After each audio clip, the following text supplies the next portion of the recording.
Oke, selamat datang semuanya. Kali ini kita bakal bahas sebuah kisah yang, wah, luar biasa banget. Coba bayangin, sebuah bangsa yang tersebar di ribuan pulau dengan ratusan budaya yang beda-beda.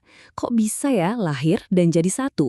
Apalagi setelah melewati sejarah penjajahan yang begitu panjang. Nah, pertanyaan ini yang jadi jantung dari cerita kita kali ini. Ini bukan soal geografi doang loh, tapi lebih ke soal gimana sebuah ide, ya ide tentang Indonesia itu sendiri, bisa menyatukan orang-orang yang beda banget. Penasaran kan? Yuk kita bedah bareng-bareng jawabannya. Oke, kita mulai dari awal banget ya. Apa sih yang bikin kepulauan ini dari dulu jadi pusat perhatian dunia? Jawabannya simple, lokasinya dan kekayaan alamnya yang, luar biasa. Coba lihat deh, posisinya itu strategis banget, pas di tengah-tengah jalur dagang dunia. Terus, karena iklimnya tropis, di sini tuh jadi surganya rempah-rempah mahal. Kayu manis, lada, kopi, wah semuanya ada. Dulu barang-barang ini harganya bisa setara emas loh di Eropa. Jadi ya, kebalang kan kenapa semua orang ngiler pengen ke sini. Inilah magnetnya. Nah, motivasi mereka datang itu bisa diringkas jadi tiga hal simple yang sering kita dengar. 3G. Gold, ya jelas, cari duit, cari kekayaan dari rempah-rempah. Gospel, misi menyebarkan ajaran agama. Dan yang terakhir, glory, buat cari pamor dan kejayaan buat negara mereka. Tiga kata ini kelihatannya sederhana, tapi jadi pemicu gelombang penjajahan di seluruh dunia. Tapi, jangan salah, kedatangan mereka ini bukan buat kunjungan persahabatan. Ini adalah awal dari babak kelam yang panjang, babak eksploitasi yang nantinya justru jadi api pemicu perjuangan kemerdekaan Indonesia. Lihat deh timeline ini. Gila, panjang banget kan masa penjajahannya? Mulai dari VOC yang monopoli dagang tahun 1602, terus ada kerja paksa yang brutal, sistem tanam paksa yang bikin rakyat sengsara, sampai akhirnya pendudukan Jepang yang gak kalah kejam. Ini bukan setahun dua tahun loh, ini penderitaan selama lebih dari 3 abad. Dan yang bikin ngeri, semua kebijakan ini tuh dirancang dengan rapi banget buat satu tujuan, untungin penjajah. VOC, monopoli rempah. Pemerintah Belanda pakai kerja rodi buat bangun jalan ribuan kilometer. Terus ada tanam paksa, yang intinya maksa petani nanam buat bayar utang negara Belanda.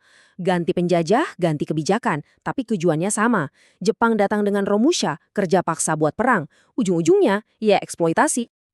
Terus gimana caranya mereka bisa ngendaliin wilayah segede ini? Nah, mereka pakai taktik licik yang ampuh banget. Divide et impera. Gampangnya, politik adu domba. Kerajaan-kerajaan lokal diadu satu sama lain, dipecah belah. Biar nggak ada tuh yang namanya perlawanan bersatu. Efektif banget. Puncaknya mungkin pas zaman Jepang. Eksploitasinya gila-gilaan. Coba bayangin, petani itu dipaksa nyerahin sebagian besar hasil panen mereka, sampai-sampai yang tersisa buat mereka makan itu seringkali kurang dari 20%. Ini bukan cuma angka ya, di balik angka ini ada cerita kelaparan massal, wabah penyakit, dan penderitaan yang luar biasa. Tapi, dari semua penderitaan ini, justru muncul benih-benih kesadaran baru. Perlawanan yang tadinya sendiri-sendiri di tiap daerah, pelan-pelan berubah. Jadi kayak api yang menyebar, menjadi satu gerakan nasional yang besar dan terpadu. Nah, disinilah titik baliknya. Perlawanan udah nggak lagi mikirin daerahnya masing-masing dan gampang dipatahin. Gerakan yang baru ini punya visi yang jauh lebih besar. Satu Indonesia merdeka.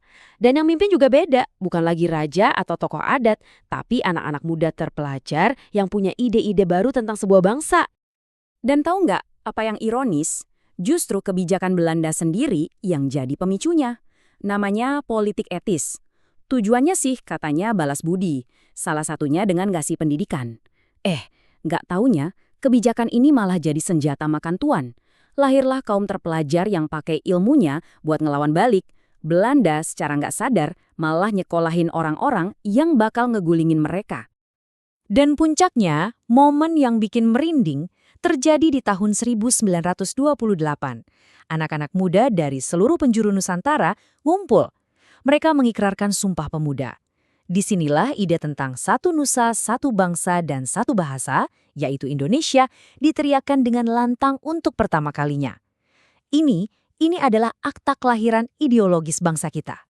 Waktu terus berjalan dan momentumnya akhirnya tiba. Jepang kalah di Perang Dunia Kedua dan ini jadi kesempatan emas. Langsung gerak cepat, dibentuk BPUPKI, terus PPKI buat nyiapin kemerdekaan.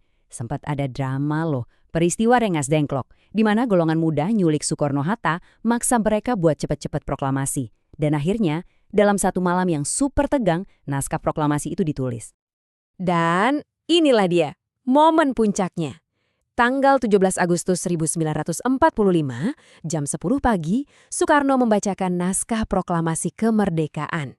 Di saat itulah, Indonesia resmi menyatakan dirinya merdeka. Perjuangan ratusan tahun akhirnya terbayar lunas.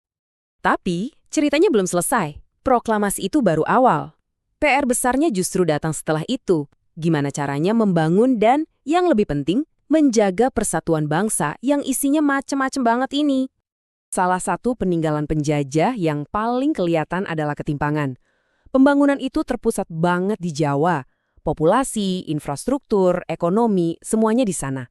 Sementara pulau-pulau lain ketinggalan jauh. Nah, ngurusin kesenjangan ini jadi salah satu tugas pertama bangsa yang baru merdeka ini. Dan ini membawa kita ke sebuah konsep penting, integrasi sosial. Gampangnya gini, setelah merdeka secara politik, perjuangan berikutnya adalah merdeka di dalam. Gimana caranya menyatukan semua perbedaan yang ada, suku, agama, bahasa, biar jadi satu kesatuan yang solid dan harmonis. Dan ini adalah pekerjaan rumah yang gak ada habisnya. Terus, resepnya apa dong biar bisa tetap bersatu? Ya, ada beberapa bahan utamanya. Perlu ada toleransi antar budaya, perlu ada kesempatan ekonomi yang adil buat semua, perlu sikap saling menghargai. Bahkan kadang-kadang, punya musuh bersama dari luar itu bisa bikin kita di dalam jadi lebih kompak. Kurang lebih, itulah resep untuk membangun bangsa yang kuat. Kisah Indonesia ini benar-benar ngasih kita pelajaran berharga ya, tentang gimana persatuan itu bisa ditempa dari keragaman dan bahkan penderitaan. Tapi, perjuangan itu nggak berhenti di tahun 1945. Justru ini bikin kita mikir lebih jauh lagi, bukan cuma buat Indonesia, tapi buat semua negara di dunia. Sebenarnya apa sih yang dibutuhkan untuk menjaga sebuah bangsa tetap utuh dan bersatu? Baik hari ini maupun di masa yang akan datang?